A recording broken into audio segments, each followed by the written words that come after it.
Yo, what's up?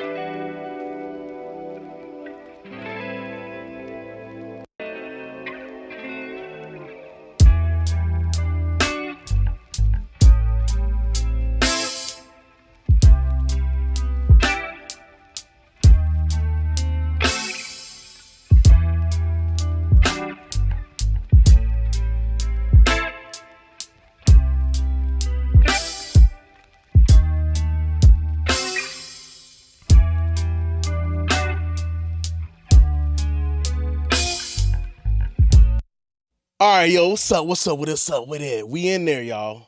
We finna go ahead and talk about.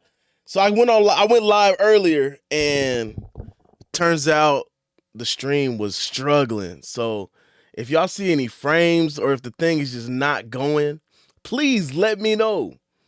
I did a whole hour. Yo, I did a whole hour, and turns out the visual was frozen the entire time because whatever settings I have. So yeah, you know what it is. We here, we talking about reverbs again, delays, time-based effects. What I want to do differently though is I want to talk about I really just want to talk about how the conceptual portion of reverbs. How do we use things in such a way that it makes sense, when to automate, when to tweak it a little bit, how many reverbs, what type of reverb. I want to talk about the conceptual part of it because there's plenty of videos on how to do all the other stuff, right? So there's always let me turn that off. There's always a what you call it, how do I explain it? There's always videos out there that tell you how to do something, but they don't tell you why. So people are just always doing things, right? But anyway, let's go ahead. Let me go ahead and switch back to that last screen. You know what I'm saying? All right. So let's talk about this song. And the reason why I picked the slow jam is because I want you to hear how reverbs happen, over time. And I want you to hear how, what you call it, if I play a faster song, you'll hear it, but on a slow jam, you can really hear like how a reverb might pick up audio and respond to the tonal characteristics. And you'll hear how the characteristic of the type of reverb is happening. So that's why I picked a slow song. So on this session, I had used the here we go. I had decided to use the Seventh Heaven Professional version, and it's not letting me bring it over to the middle. There we go. All right, here we go. There's multiple screens, right? So, yeah, this is a chamber reverb, and the reason why I had picked that is because there's a specific tone that I wanted for this vocal. I felt like for his vocal, it picked up better tonalities for the audio. So give me like I'll go ahead and play the verse with the reverb and the audio as a whole, and then we'll go ahead and dig deep. It's some kind of voodoo when you do the things that you do. Then you look at me hypnotically. The things you see is magic, magic. You're the only one that I always sees to my needs. Anything you want, girl, you could get that for me. Swear I just gotta have it. I'm feeling for you like an addict. It's beautiful, must be a miracle, or it's magic. I just gotta have it. It's like the rabbit pulled out the hat trick. It's so ecstatic, 'cause it's magic.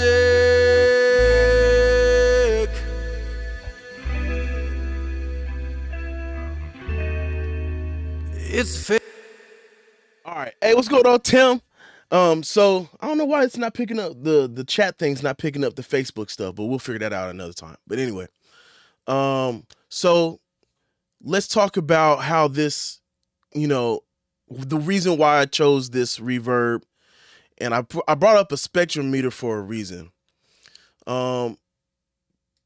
There's a for the male vocal here that I have. This, by the way, the song is called Magic by Kai Snow. And I only have one reverb on this song as a whole, believe it or not. And all the vocals go into this one reverb, right? And it's not a big session. It's pretty, I got a good 16 tracks, right? And then my effects tracks and everything else processing in between there, you know what I mean? So, I'm gonna solo the reverb. We're gonna talk about, why it sounds the way it does. It's some kind of voodoo when you do the things that you do. So for this slow jam, hey, what's going on, Demi? For this slow jam here, let's start with the reason why the decay time, right? So earlier in my video, I had this all planned out. So there's a calculation out there that's been used for decades, years and years. And in simplest terms, you use the information from your session to calculate how long your decay times should be or can be for based off of how it responds from the initial audio, right? So in this instance, the calculation is 60,000 times, or excuse me, 60,000 divided by the tempo. So it's always good as an engineer to know your tempo, because that helps you with your time-based effects. That goes for delays and reverbs and any other type of time-based effect you might use, like a phaser or a flanger. You might want to have it be wavy in the time of the beat, okay? So when we're talking about a reverb, we're talking about a bunch of reflections and reverberation or echoes happening over time. So the formula is RT60.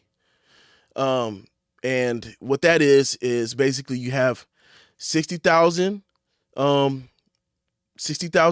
beats per minute, or I'm sorry, 60,000, let's just keep it simple, divided by the tempo. So in this instance, how I found it is a simple thing, right? So I just found my calculator, if I can spell it right. Calculator. I can't spell today. 60,000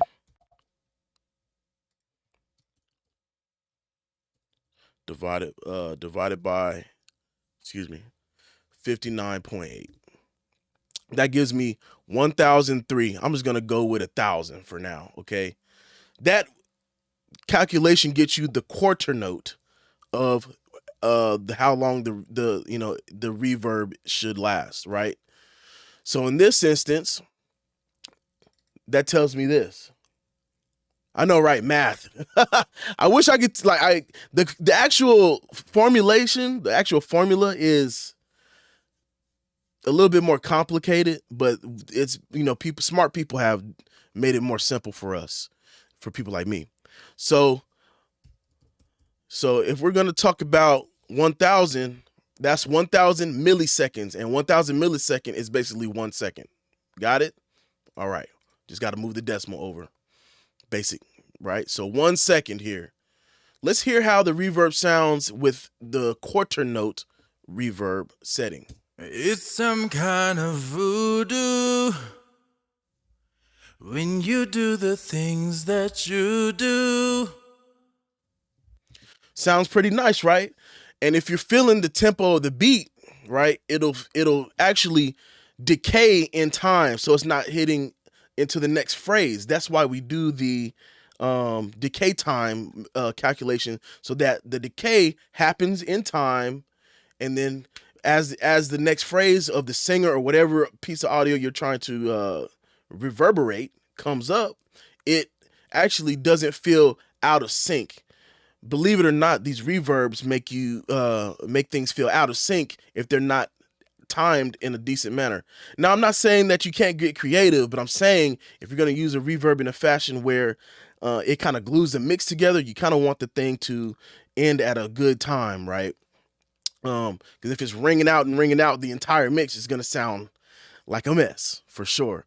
So because this is a slower track, I want to make it, and I want a little bit more emotion from the reverb. All I did was kind of just bump it up. Since I know basically one second is like a good quarter note, let's just go 2 seconds. It's some kind of voodoo when you do the things that you do. Boom. So I don't know if you can see. Let's try a little example here. And I'm just going to play. I'm going to show you the beat here, and we're just going to watch as the decay happens before like the next snap or clap, right? So this would be the kick. This would be the snare, this tighter peak here. And we're going to see how much time in between the reverb takes to decay.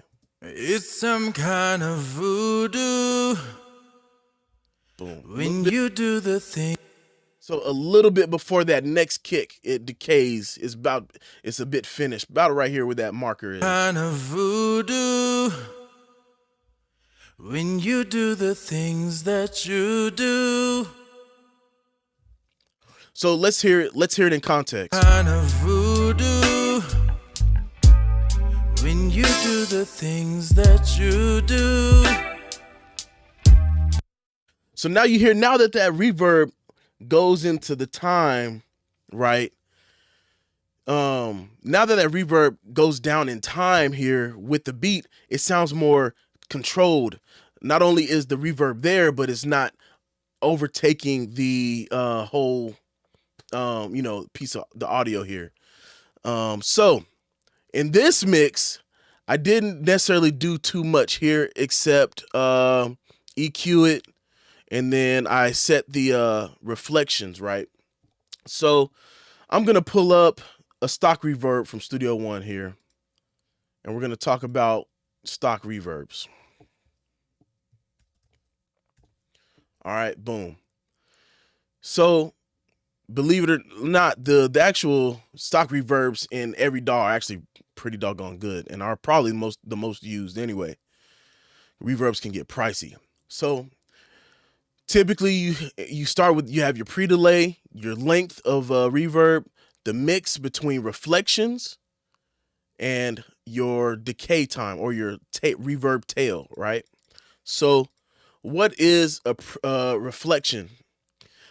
Your initial reflection is the reflection of the sound back to your ears, like the first milliseconds.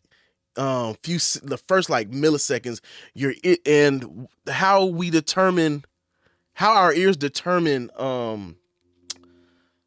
the distance between a wall is actually with the pre-delay or the early reflections. These are called early reflections, and then the tail is actually called late reflections, okay? So let's say I snap my finger and the reflection comes back really quick, okay? Your brain might not know the math for sure, okay? Now the brain might not know the math for sure, like straight up, but naturally you can almost close your eyes and tell how far a wall is from you before hitting it, okay?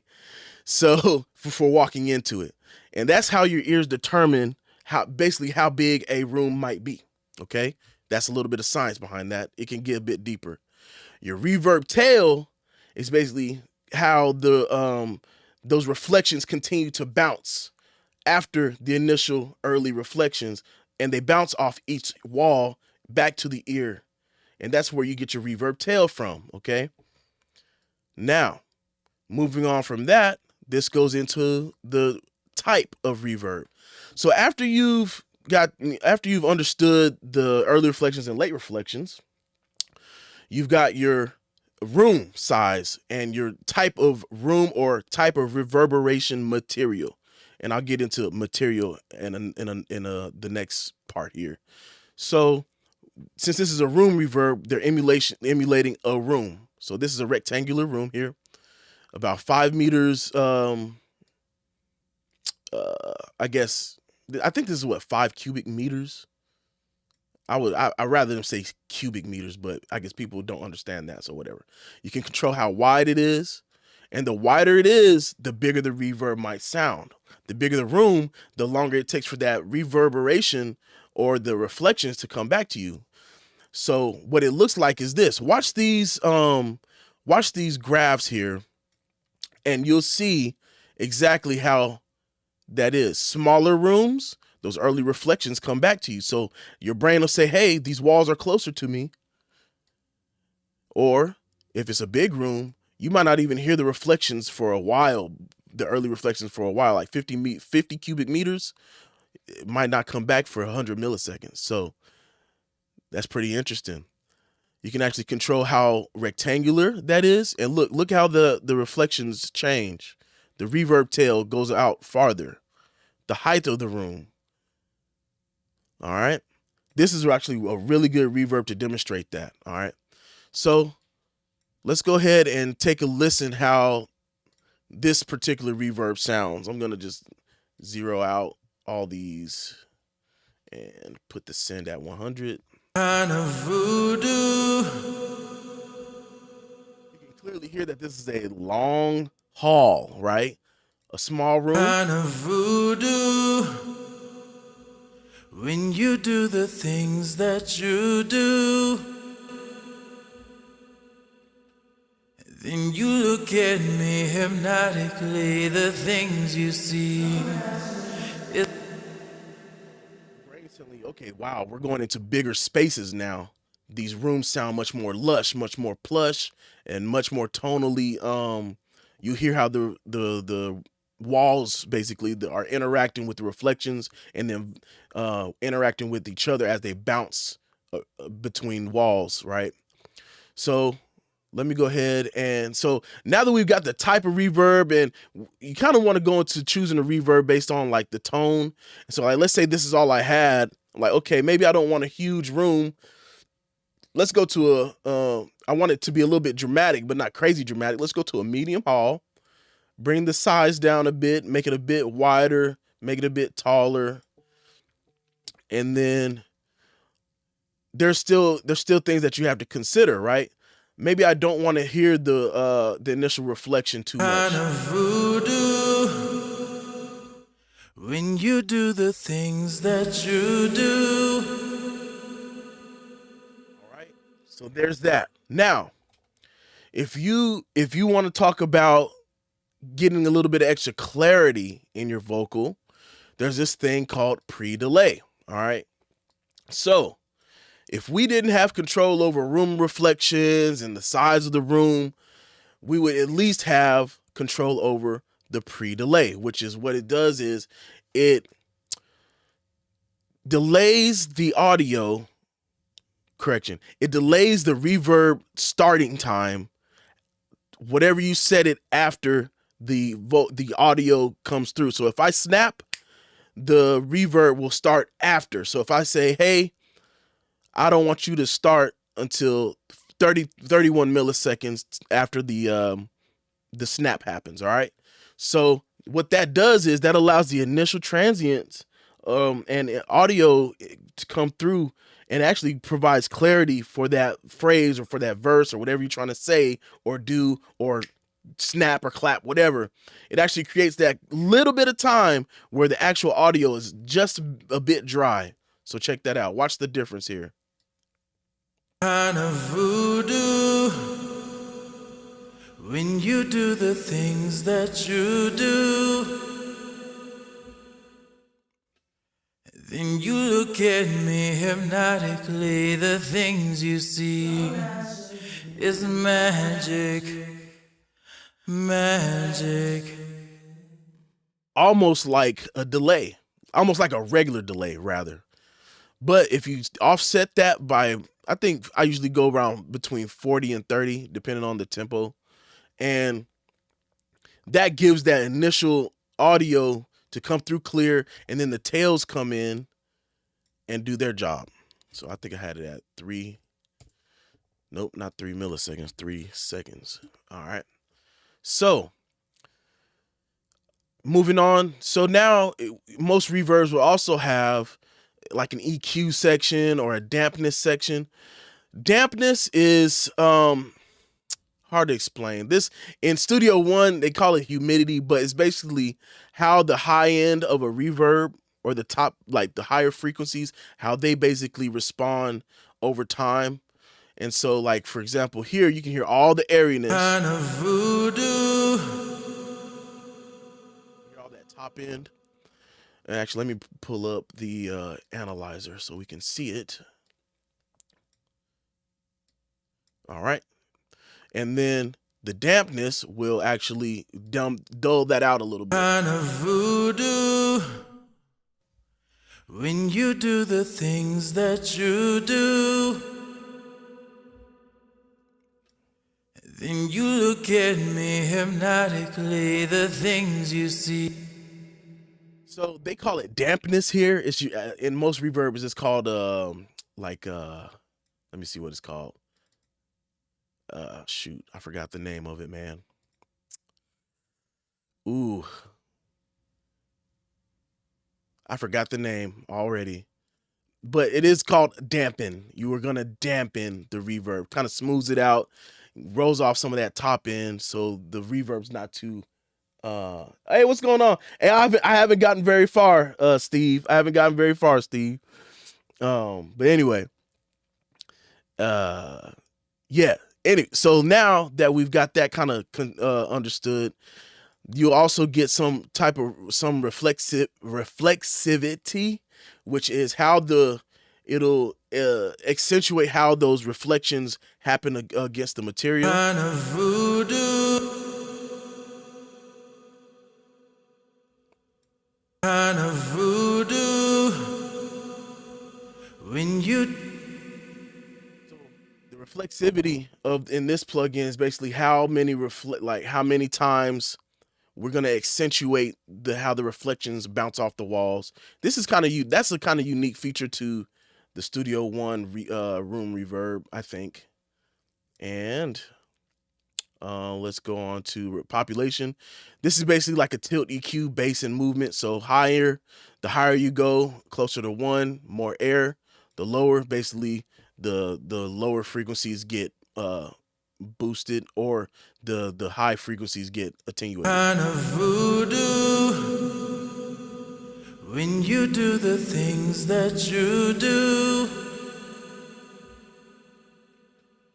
Then you look at me hypnotically. The things you see so natural is magic.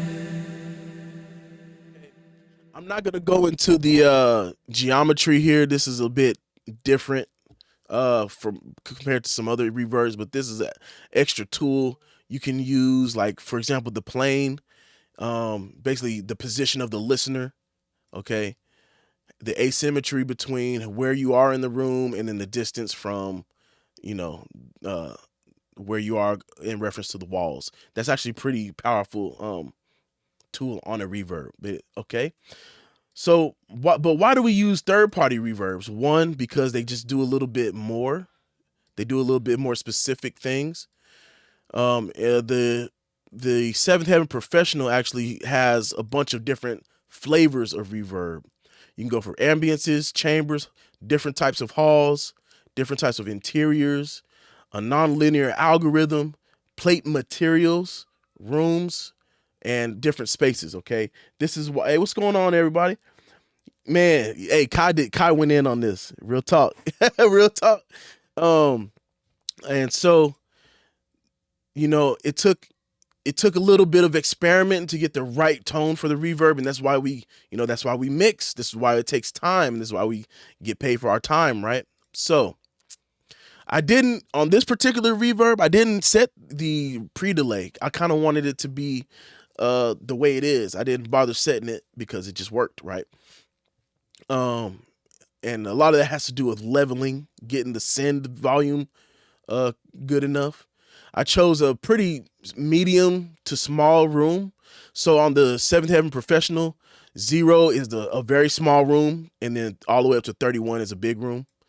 So that's why you'll feel like your reflections are changing, or the size of the room changes.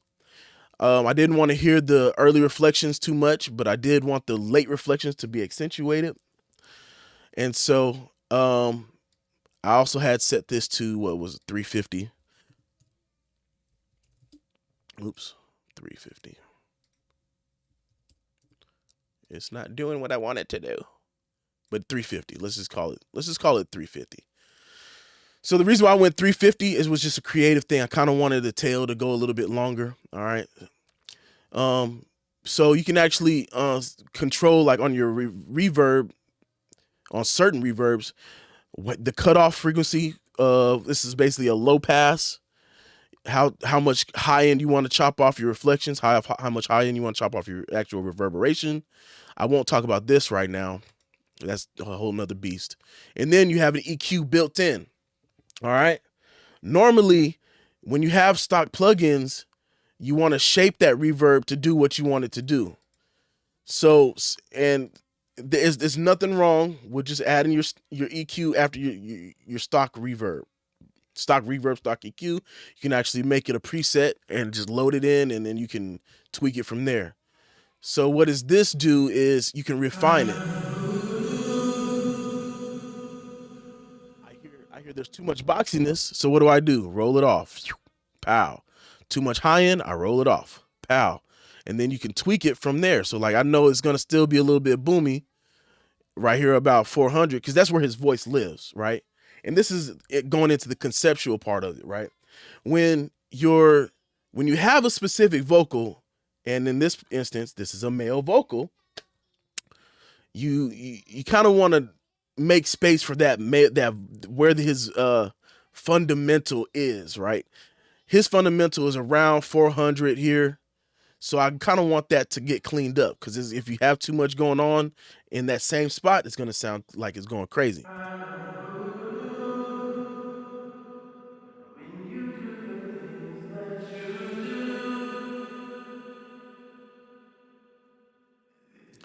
So let's hear it without the EQ, and let's hear it with the EQ.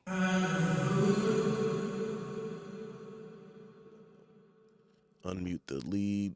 Kind of voodoo when you do the things that you do, then you look at me It's pretty obvious. You can hear that the reverb is like muddy, and it's in his zone. We just want the reverb to be around and assist him, right? So let's do this. Kind of voodoo when you do the things that you do, then you look at me hypnotically. The things you see is magic. You're the only one that I always sees to my needs. Anything you want, girl, you could get that from me. Swear I just gotta have it. Hold on, y'all. What? Guard, just go. Kids. Kind of voodoo. Okay. Anyways, yeah, it's good to EQ that reverb, man. It's good to EQ that reverb. Yeah, yeah. Most reverbs should come with the EQ built in. I agree with that for sure.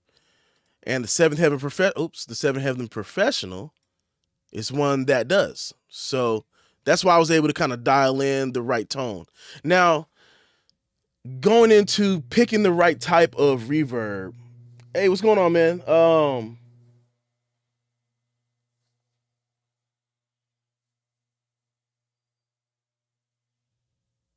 Oh, what was I using before? Jeez. I started with FL Studio 3. I was making beats a lot.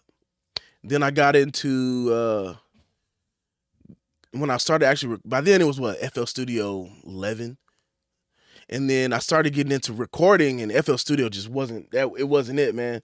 So I went into Sonar. This is when Sonar was still around, and that was a good DAW. I just didn't understand recording at the time and mixing at the time. I just did what made sense, and I ended up going back to FL Studio, producing, and then one of my buddies put me on Studio One, and turns out to be amazing. And now we're here. It just made sense. It was easy to use. Studio One was just, it actually put me in it pushed me to be a little bit more professional. Pro Tools I didn't really like because back then it was just like at an early when I my early experience with Pro Tools was that it was just cumbersome. The learning curve was way too high, even though I was already doing music. You know what I'm saying? Um, and it didn't like what I wanted to happen. It was too many things to do to get to that point. And this was around 2013, 2011, between 2011 2013. And I just did, like, from off rip, I hated Pro Tools. It just, no offense, but it just wasn't the business for me. It was just too much of a learning curve. And to get fast in it, you had to basically learn the key commands instead of understanding how to get to it, in such a way that made sense. That was my gripe about, other DAWs. But Sonar was really good. And so back to the reverb, okay? So certain reverb types have certain characteristics, which is why I had chosen not to do the pre-delay or add any extra delays underneath. The vocal chamber actually tonally just matched his vocal in this instant. All I had to do was basically turn down some of the early delays, and yeah, this is it. Yep, this is the exact session that I use, Steve. And so all I really needed to do was boost the high end to give it some of that shimmer. The Q is pretty soft, I guess, and then 7.6 dB in gain on the high end. But all this it seems extreme, but this is after rolling off the reverb right around 8K. You see what I'm saying? So bringing some of that back at a more controlled level actually worked out better. So let's hear it. Let me go ahead and try and demo that. Kind of voodoo when you do the things that you do. Like, you hear that now, it's a little bit too what you call it? Oh yeah, thank you. Appreciate it, boss.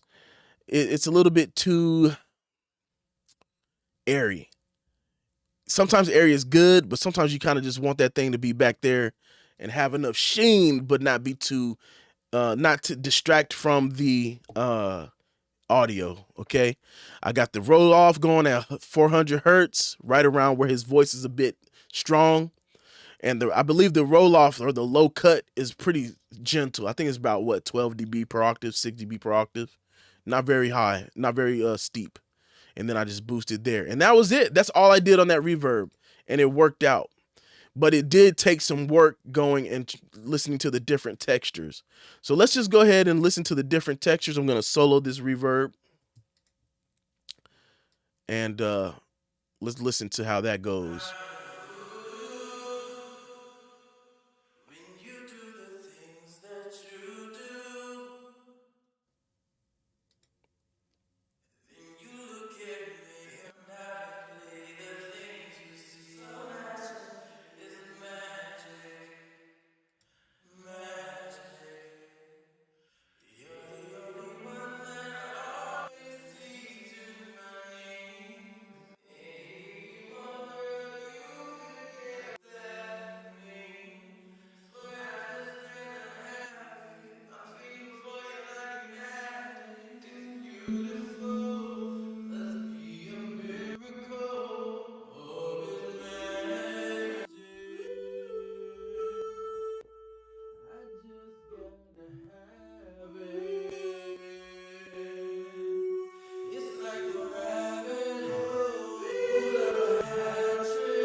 So as you can see, you know what I should have did? I should have. Oh, there it goes. It saved it. Woo.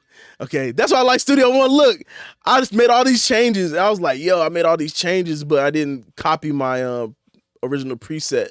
So luckily, Studio One remembers, and you can go back and compare it to the what was saved originally.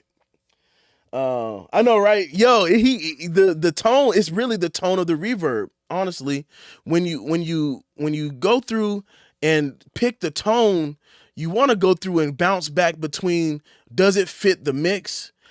Are my decisions doing creating a problem, or is it creating a vibe? You know what I'm saying? So let's go to, I'm gonna go ahead and run to the hook here.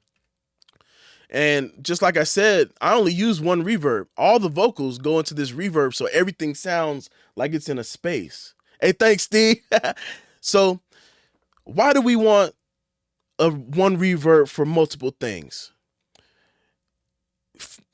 It's for some reason it adds that much depth when you add a reverb that has, it's a simple thing, but it adds depth because why?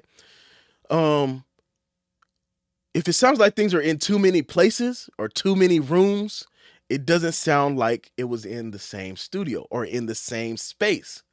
So that's why I like to choose, if I have a vocal group with one type of reverb, all the vocals go to that reverb or that set of reverbs if you want to run two or one or two. It makes things just seem more coherent when everything's in the same room. So I'm gonna run it, and we're just gonna listen to the vocals again, just the reverb, and we're gonna hear how everything interacts together.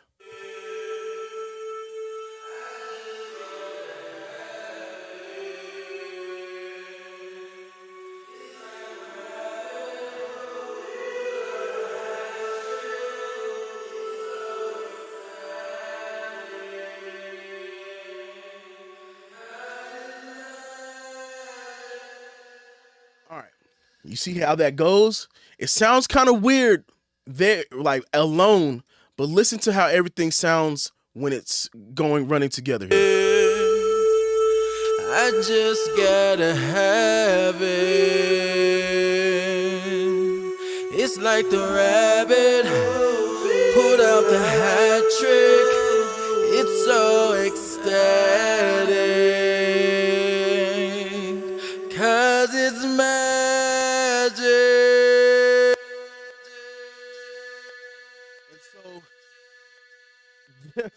And so this is why we do certain things with these reverbs. Conceptually, does it make sense to have one reverb for a group of vocals? Yes, because you want things to sound glued together. All right, man. Yeah, take it easy, bro. Have a Merry Christmas to you too. You and then also, this is just for this mix for me. And then you might also want to add another reverb. Some people have a template where they have their short reverb for the space and dimension, and then their long reverb for the emotional effect, or the spacey effect. Um, so what I have here is, I kind of what I did here was kind of like let the early reflections still be present, and that to me is my short reverb, the early reflections. Um, so let's hear these early reflections on this vocal. I just gotta have it. It's like the rabbit hole. That right there is telling you, okay, this is what you call it? How do I explain it? This is the size of the reverb. This is the size of the room I'm in, and then listening to only late.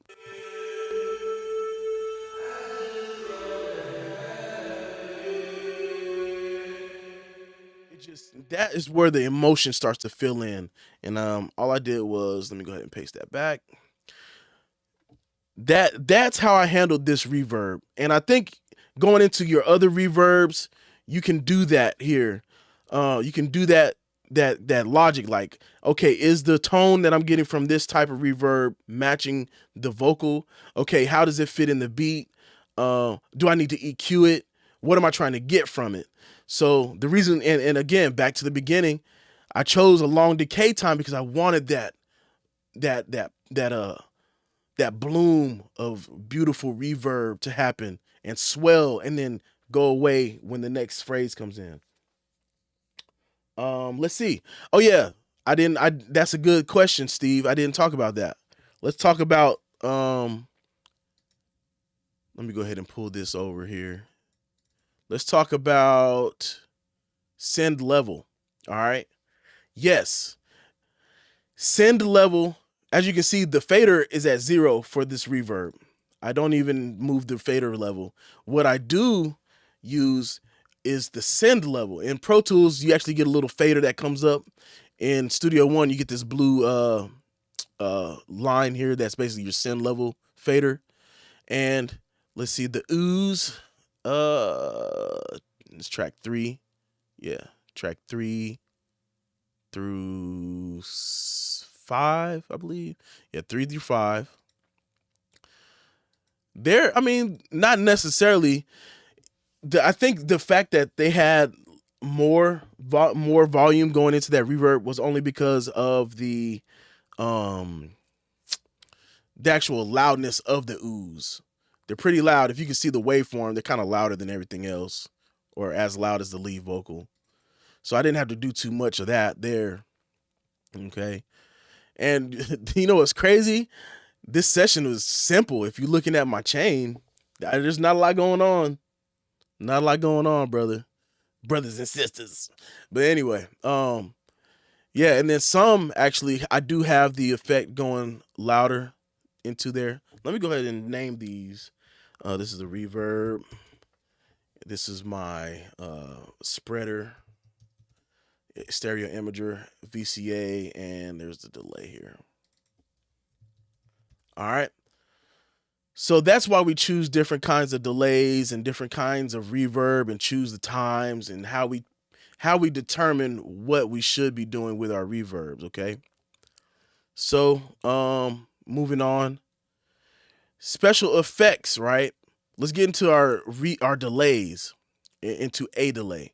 Usually if you have your tempo set, you already got it tuned, or you already got your delay can be timed to the tempo or synced to the tempo.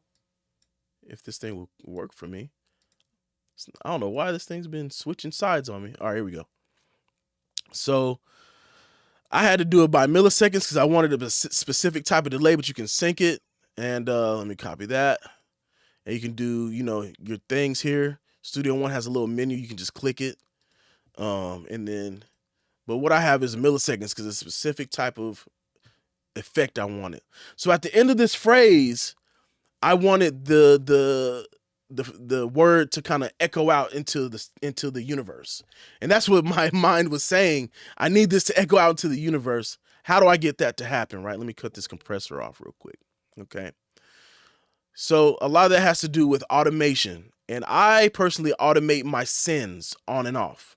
I don't automate the level too often, but on and off is for delay throws is what I do. So going back to this view, what I have here is, let me just zoom in on this piece, my automation set for my send mute. And you'll see that on this track, the delay is muted or turned off until that part. So check this out.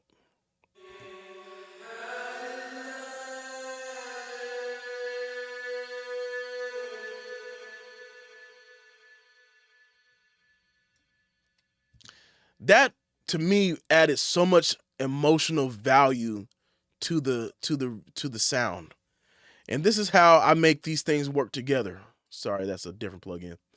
But this is how I make these things work together here. I have so instead of creating an effects track for the delay, I created a bus so that I can send the delay sound to the reverb. So now we're getting into some complex routing. I have the delay going from the from the whatever I want delayed to the delay, and then the delay gets reverberated. And now we got this crazy spacey delay sound here. So let's go ahead and hear that again.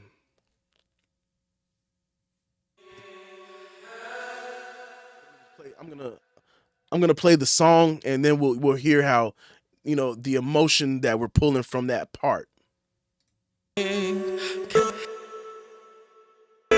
It's so ecstatic, 'cause it's magic.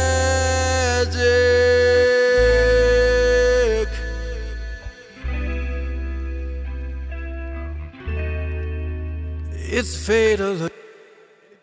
It just worked for me. Like that was the part right there that needed, because there was dead space, not necessarily dead space, but there was an intentional pause, because we want that magic. Like, girl, you got that magic, check it out, that intentional pause. And then at the end here I did it again, because at this point we're at the climax. So ecstatic, 'cause it's magic.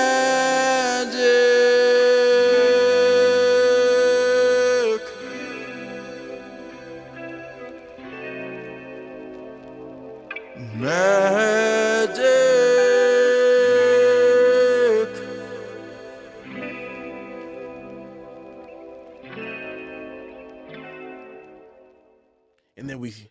And then we fade out into the black. All right.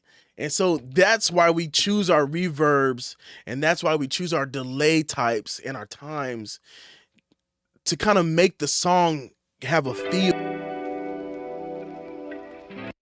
Sorry. It's not just about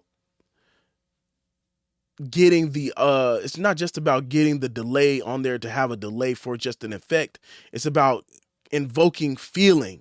And that's what I wanted to do here. All right. So, the delay that I chose was the analog delay from Presonus. Clearly, they just got good stuff, and I got it ping ponging left and right. Cut off some of a lot of the low end, left some of the shimmer, because I wanted that to kind of be, the ethereal. That's the word I'm trying to look for, ethereal. And I'm gonna actually play that without reverb, so we can hear what's going on here.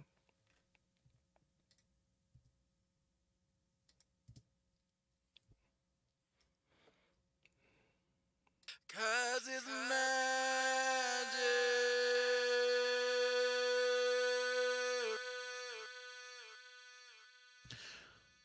Now I'm gonna add the reverb on top of that. It sounds funky, but we'll check this out.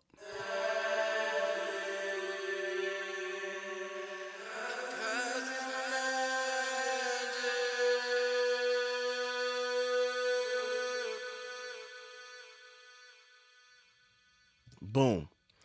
But hey, why is that delay running into the vocal like that? Well, that's just how it is based off the timing that I picked, right? So how do we solve timing issues on top of layering issues? This is where side chaining is. I have a whole video about side chaining, but I'm gonna go ahead and explain it a little bit again. So because his vocal extends magic, like this is him actually saying that, the delay starting at a certain point will start to overlap and create a bunch of issues, might even create some phasing issues. So what I did was sidechain compress that delay so that by the time he lets go, like he stops saying his piece, the delay continues on. It comes back up to the right level at the right time. Okay, check this out. Cause it's magic.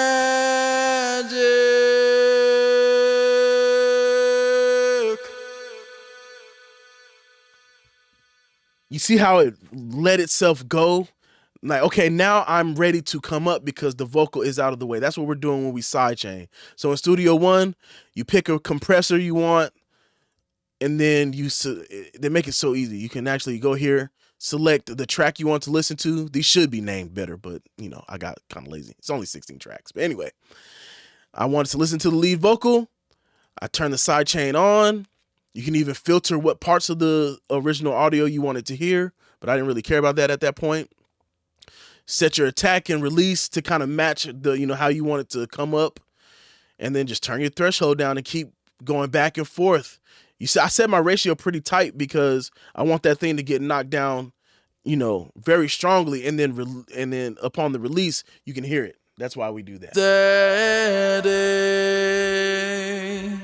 Cause it's magic.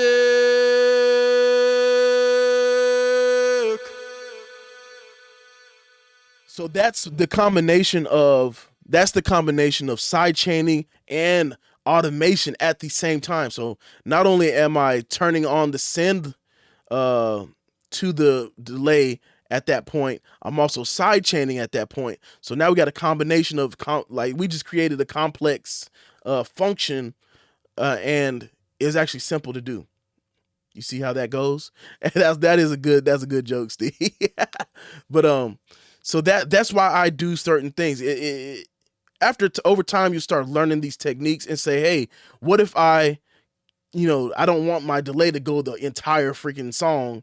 So let me just turn on the send mute. Oh, now I can just sidechain it to the delay. And now, wow, you just created a complex thing here, but it actually creates such a dope finishing effect. All right. Now, you can also do that with your reverb. Let's say I have too much crazy reverb going on, and I'm gonna exaggerate this a bit. Okay, actually, let me copy this, and then we're gonna go back. So let's say I got a ton of reverb. I'm gonna go ahead and do the same thing, add a compressor, and just make sure that it can sidechain. That's all that really matters. Pick the sidechain source, boom. When this is blue, that means the sidechain is turned on. And then you basically start playing. Cause it's magic.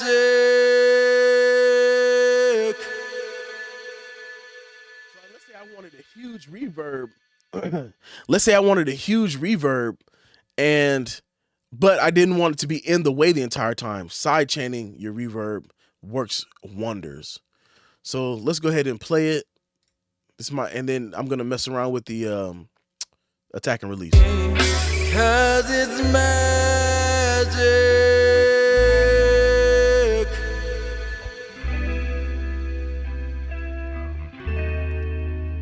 It's fatal attraction when you watch your back like that. Well, I don't want another. You're so undercover. Where you learn that? Cause I swear I just gotta have it. I'm feeling for you like an.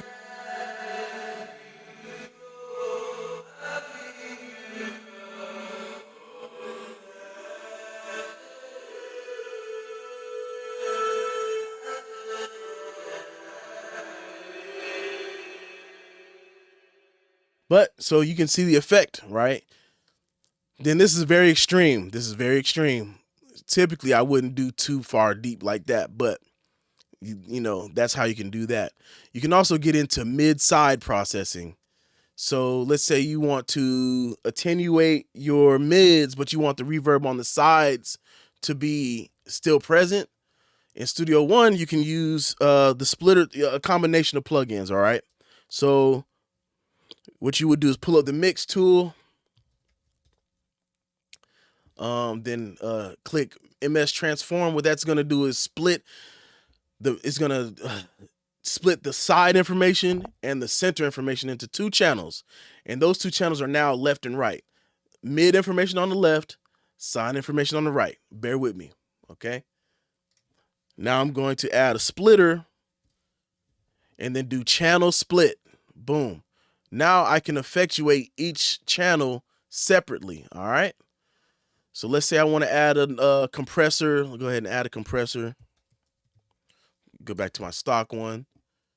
You just drag it over here to the left. These are my mids. Turn that side chain on. You know, do the thing. Boom, boom. And then now what we're going to see is the middle signal, the mono signal mids get attenuated. And I'm going to go ahead and go back to my splitter, and we can actually monitor the mids here. I'm sorry. After you do that, let me preface this. After you do that, you just want to add another mix tool, a second one, MS Transform, to recode everything back into stereo. Got it? So now everything's gonna sound like it should. All right. So check this out. So now we're listening to our mid section.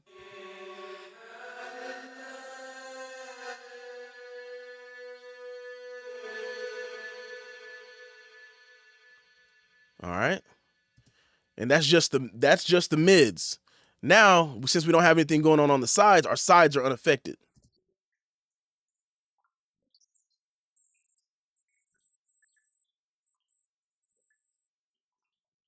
All right. And that's what we're hearing. Now, when we combine them together, now,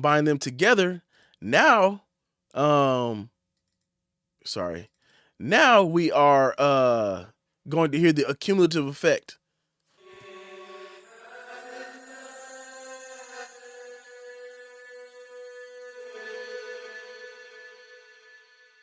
So everything on the sides was unaffected, but our middle frequencies are knocked out so that the vocal can come through. Check that out. 'Cause it's magic.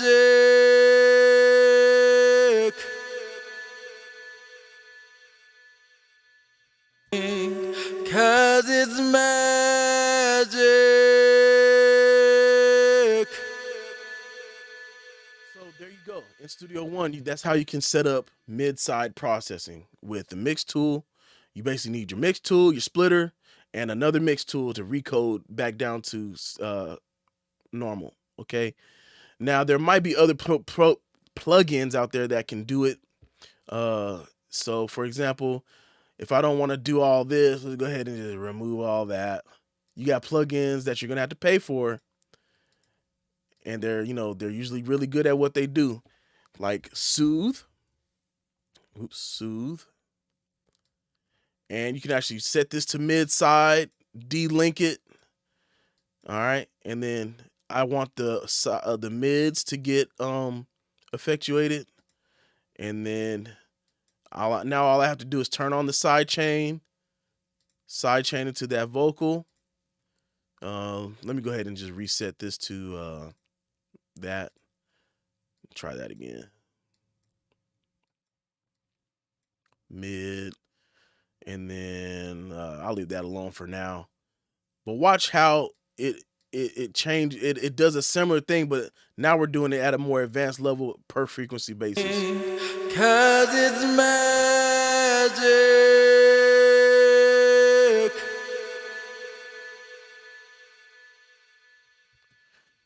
So now you're hearing things happening, and you can see that it's detecting that information and it's knocking all that mid stuff down, and those side frequencies are basically getting left alone. So we can actually listen to the delta here.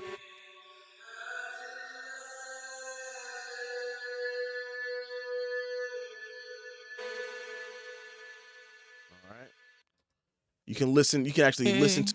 Cause it's mad.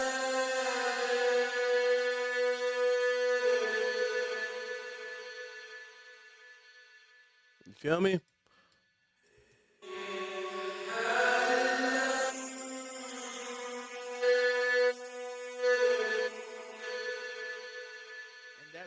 that's what I like using tools like that. It's a little bit advanced, but when you start to learn how to carve out space, you then become your mixes will then become that much more clear. You know what I mean? So let me go ahead and make this full screen mode. I forgot to do that. But anyway, so these are the techniques that I use, and that was pretty much why I use those specific techniques. And this was just basically a crash course on how to do all of that, really. Um, I hope that it helped you guys. You guys got any questions right now? Let me know if y'all got questions. We can go ahead and we can experiment. I'm live, so just let me know. I can experiment. We just made the top of an hour. Let me know what's up. Let me know what's up. Let me know what's up.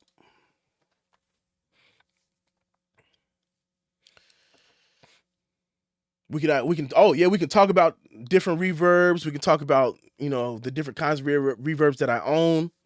Um, there's you know what? I did all that, and I didn't talk about one of my new favorite reverbs, which is Tai Chi. This is by Reverb Foundry, which is owned by the same guy that owns Liquid Sonics for Seventh Heaven. And this is a plugin that does all that stuff we did almost all that stuff in one plugin with a few additions. So you can actually, excuse me, you can control how much decay time for each frequency range. This right here, man, this right here is fire.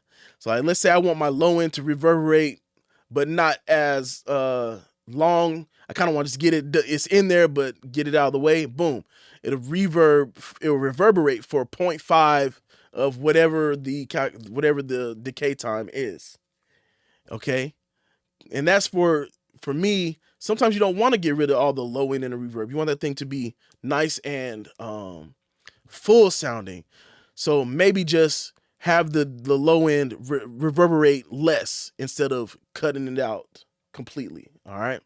Or you might want your high end to kind of shimmer out a lot longer than the rest of it. So how would that sound? Let's check it out.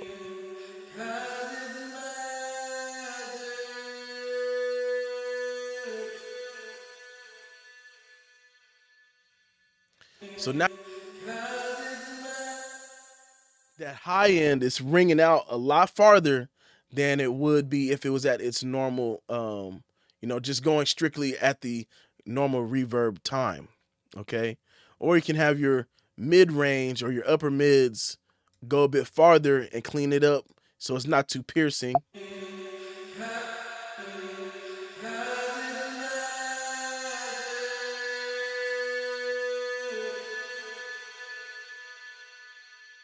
That sounds actually kind of dope. Kind of dope. So again, in this plugin, you actually have your different types of rooms. You can actually mess with your early reflections, how far apart each reflection is. That's actually very powerful. Dry, wet, how much reverb, how much reflection you want to hear. You can actually, and then here, this is what I really love about this plugin. This chorus, it actually thickens up the reverb. You know how you got some reverbs that you got it there, but it still sounds a bit thin and lifeless? This chorus will actually, let me stop talking about it and we're gonna mess with it. All right, let's do it. You know what I'm saying? Let me turn the diffusion down a little bit so we can actually hear it. Turn the chorus up some, and then I'll just leave that alone. So let's listen to that.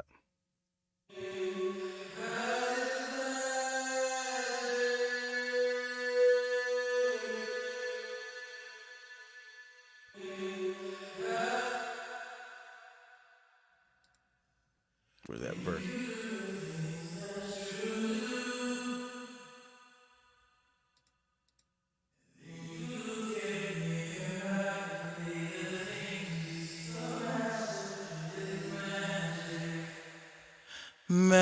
magic. You're the only one that always sees to my needs. Anything you want, girl, you could get that from me. Swear I just gotta have it. I'm feeling for you. Yo. Yeah, that's right. The band size you can change. You have 3 bands, 4 bands, however much you need. Wow, I wish I had this reverb. But either way, it all came out pretty good. But this is a powerful tool here. This chorus, before this plugin, I had never thought to put a chorus effect before the reverb or in the reverb chain. So if you don't have this plugin, you can actually just get your stock chorus plugin. You know what I'm saying? Every DAW should have one or a doubler. Okay, Studio One has this one. You throw that on, then you throw your stock reverb on. Boom! Now you've got a Tai Chi kinda. You know what I'm saying? Boom. It's just that this was executed very well. That's why I like it. It's all in one screen too. So you got a dynamic section. This is your side chain. Okay, this is your side chain. I can't do mid side, but you can at least just do the reverb, or you can do the whole wet signal, okay? Or you can just compress it to actually smooth out how it reverberates. Oh yeah, for sure. Yeah, I agree. So ducking is what I typically do just to get it out of the way. When you do the things that you do. And boom, now I've got clarity with just a couple clicks on this particular plugin. Fidelity, this is another dope thing. It's like I guess it's the quality of the audio. So like, let's say I want the full spectrum all the way from 20 hertz to 20K. I want the reverb to reverberate that, or I can back that off and it'll sound more lo-fi. You can make a lo-fi reverb. When you do the things that you do.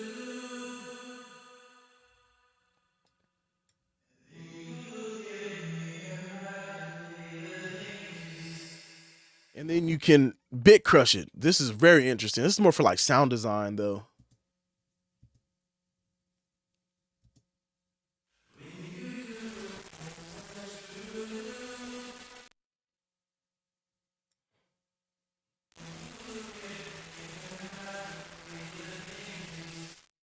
It's crazy. It's crazy. You might even be able to use it as like some type of distortion unit. I mean, you can do a lot with that. You could probably add that as like some type of distortion unit effect, or just kind of add a little bit of crunchiness under your mix bus. And I'm just saying this plugin actually has a lot of potential to do a lot. And I think you can change your what you call it, your like what you're monitoring, what you're viewing here. Equalizer. What's an EQ without an equalizer? I feel like after you've already done the multipliers, the equalizer is just the icing on the cake, honestly. Because now that I've got it tonally reverberating how I want it to, I don't have to do so much EQ. Maybe I just do a little bit of cleaning up. Because as you can see with this one, I had to do a whole lot just to get it to, fit right. Not to say that you shouldn't do that, but I feel like if you can control the reverb tonally, it just makes it that much more powerful. All right. Again, choosing your room, your spaces is very important. Reverb Foundry has done an amazing job with this. Very dope. Super dope. What else you got? You got. Oh yeah. Let's talk about another concept. Using a reverb on the mix bus. What? Why would I reverb the mix bus? It doesn't make sense. Well, I'll show you why. Let's say I want to use. I'll just use the room reverb. Okay, small room, and we're gonna make the length very short. Actually, I don't even want any tail. I just want a little bit of tail, but I really want those room reflections, and I'm gonna mess with the pre-delay. Why am I putting a reverb on the mix bus or the master chain? It's a secret in the industry where at the very end you ever so subtly add a room to your mix bus, and all of a sudden you've created this depth that's more felt than heard. But at that point, it adds such a glue without using a glue compressor. A lot of people don't know that. And here I'll show you what I'll show you how it reacts to the audio. So listen, I'm gonna leave this down. Turn the dampening down a little bit. Turn up the reflexivity. Pre-delay it just a tad, and then we're just gonna mix it in. When you do the things that you do. Sorry, let me turn the rest of this back on. When you do the things that you do, then you look at me hypnotically. The things you see is magic, magic. So I'm in a small room right now, and I might want to make the rooms feel a little bit bigger. So let's go ahead and adjust that width and the height. Width and height. It's actually width and height, but anyway, and turn the pre-delay up a bit. So what I'm doing is making a larger space for the entire mix to fit in there, and I'm just gonna mix it in a bit. So now I think the goal is to get it to sound 3D.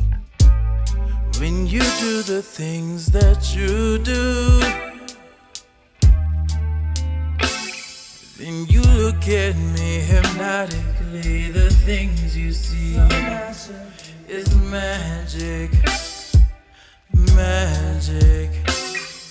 You're the only one that I always sees to my needs. Anything you want, girl, you could get that for me. Swear I just gotta have it. I'm feeling for you like an addict. It's beautiful, must be a miracle, or it's magic. I just gotta have it.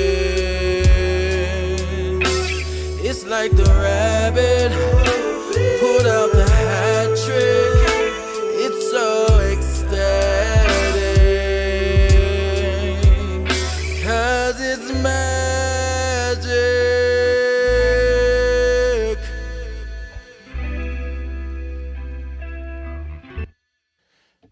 So yeah, oh shit, oh for sure. So check this out. When you do the things that you do, then you look at me hypnotically. The things you see is magic, magic. You're the only one that I always sees to my needs. Anything you want, girl, you could get that for me. Swear I just gotta have it. I'm feeling for you like an addict. It's beautiful, must be a miracle, or it's magic. I just gotta have it. It's like the rabbit pulled out the hat trick. It's so ecstatic, 'cause it's magic.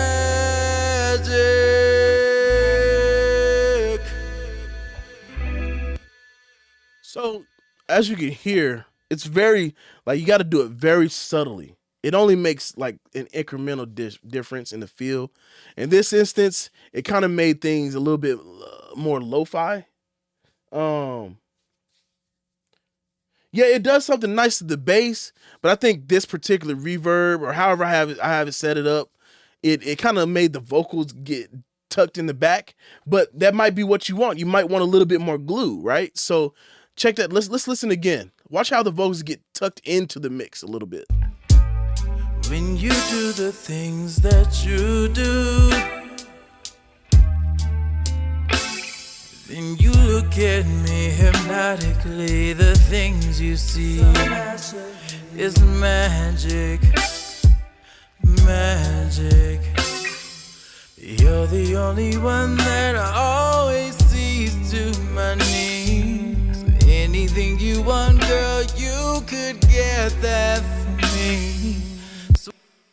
Yeah, it definitely like tucks those vocals right in there. Like it doesn't do like a super like, yeah, it doesn't do like a super crazy thing, but if you dial in the mix a little bit the right way, and if you got the settings of the room the right way, it'll actually add a bit more glue. I think I just liked the original version where his voice was a little bit, already, kind of prominent because it's basically driving the song. But if you wanted to add glue without having to compress and worry about pumping, add a little bit, add a teeny weeny bit of room reverb, and you'll add a small bit of glue to your vocal. Yeah, exactly. And that's on the mix bus or master track, whatever you want to do, whatever you want to call it. I don't recommend it if you're gonna try and overdo it. It's I would probably back it off to maybe like 5%, maybe 5%, maybe even 8%. I probably wouldn't do too much at all. All right. Well, I think that's my time. I think this was a good one. Hopefully I explained enough or for you guys. If I need to be more clear, just let me know. I know the beginning was a little rough because it gets a little when you want to get into the details of how things work on reverbs. It depends, and that's why reverbs and time-based effects are um considered creative effects, because it really depends on the mix. It depends on the type of vocal. It depends on the type of reverb or type of delay. There's like, as you can see in the preset, the plugins here, there's a billion different types of reverbs, and then a billion different types of subgroups or within the reverb. For example, like plates, right? Let me go to actual plate reverb.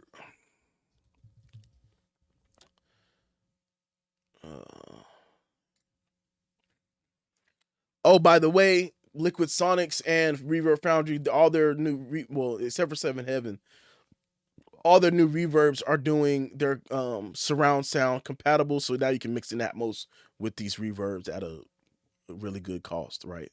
But anyway, like this plate, right? You got a chrome plate, a silver plate, a steel plate, a rhodium. All these different materials and different types respond to audio differently. And I'll talk about that real quick. Um, oh yeah, no problem. Thank you. I'll talk about that real quick.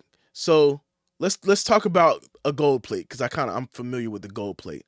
A gold plate is basically a thin sheet, or a plate reverb is a thin sheet of metal with a transponder that send or a speaker that sends audio into the reverb, and then the reverb is recorded and then sent back into the session, right? Then so the relationship between the speaker and the material, the plate material, is this: different materials vibrate at different rates, right? And it depends on at what frequency also. So a gold plate responds more strongly to mid, low, and mids more than it would any high end. So if you're listening to a plate, you can, if you can recognize it, you hear that there's not a lot of high end information if you're doing a gold plate. But if you want to use a silver plate or a steel plate, you'll hear more high end because the plate vibrates. It responds to that audio differently. I'll show you that since I already got pulled up. When you do the things that you do,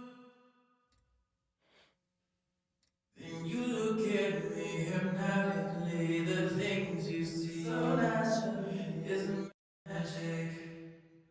magic. You're the only one that always sees to my needs. Anything you want, girl, you could get. So you can hear clearly that each type of material responds in a different way, and that's why reverbs are kind of like this big deal in mixing, because you want to choose the right one that does the right thing for the song. And so I didn't choose a plate because it just didn't work out. I had gone through the plate reverb, and then I eventually was like, maybe I'll try a actual chamber or a room. I went through, I tried the different rooms. Oh wow, okay, maybe if I tweak this chamber, it'll sound great, and it turned out to be great. Yeah, you know, it's weird, Steve, because a lot of people, they love plates on reverbs. Like when the whole what's it called, man? The whole the Abbey Roads plate plugin came out. That's the first time I like realized people were like crazy about reverbs. And this is the Waves Abbey Road plate reverb. And I was like, I wasn't a big fan of it, but the chamber, the Abbey Roads chamber, that's a great one for me. But you could get a good you never know. It depends on the material you use and the voice. So like let's say you got a person with a higher register voice. They're singing up, you know, a higher like let's say middle C, or not middle C, like a C5 or close to that.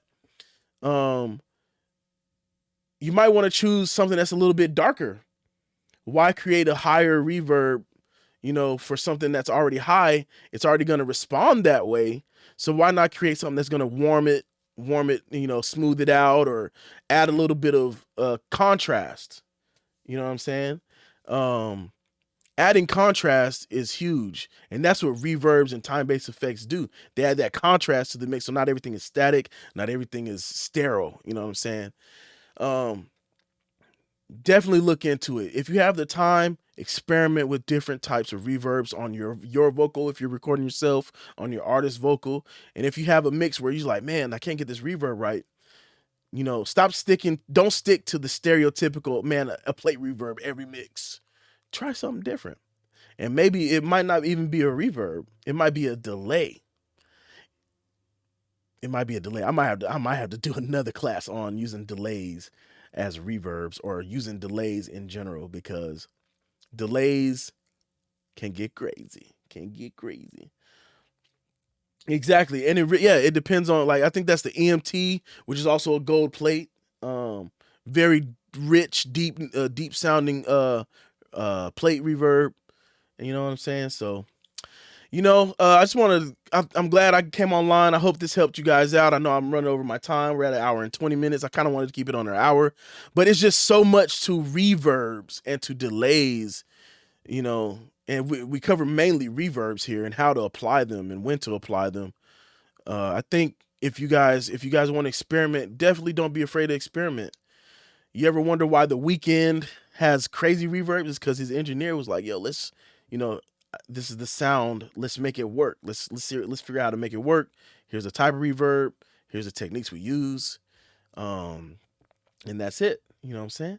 Well, all right, man. Let me cut it. I gotta cut it short because I got places to be, people to see. All right, y'all. Take it easy. Enjoy yourself.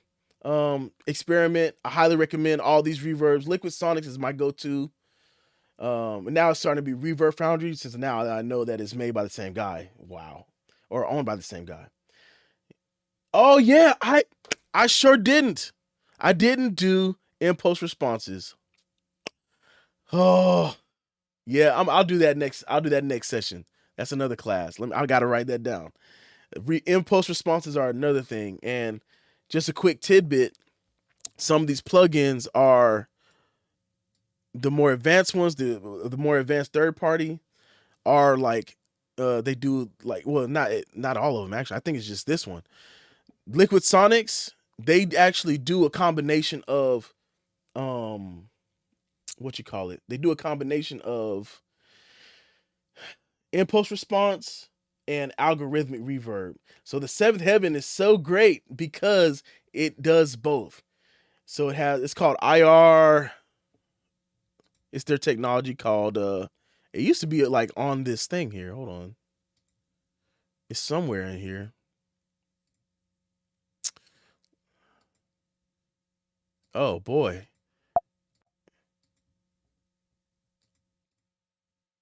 Gosh, I forgot, man. Let me just pull up the manual. Oh, Fusion IR. So now you got the power of IR plus algorithmic reverbs. And that's why the Seventh Heaven is such a beast, man. Such a beast. But anyway, all right, that's my time. I love y'all. Thank you for tuning in. Share my videos, share my streams. You know, hit that like button, subscribe. Do keep on keeping on if you're gonna be an engineer or if you're trying to record yourself. Don't give up because I this is these are my words for going into next year, and I'll do a video about that too. You know, great things will come if you work hard. I found that just waiting, that saying right there doesn't work for me. Good things to come to those who wait. No, I had to get to work. But anyway, take that with you, and I hope you guys enjoyed this stream. I'll see y'all maybe later.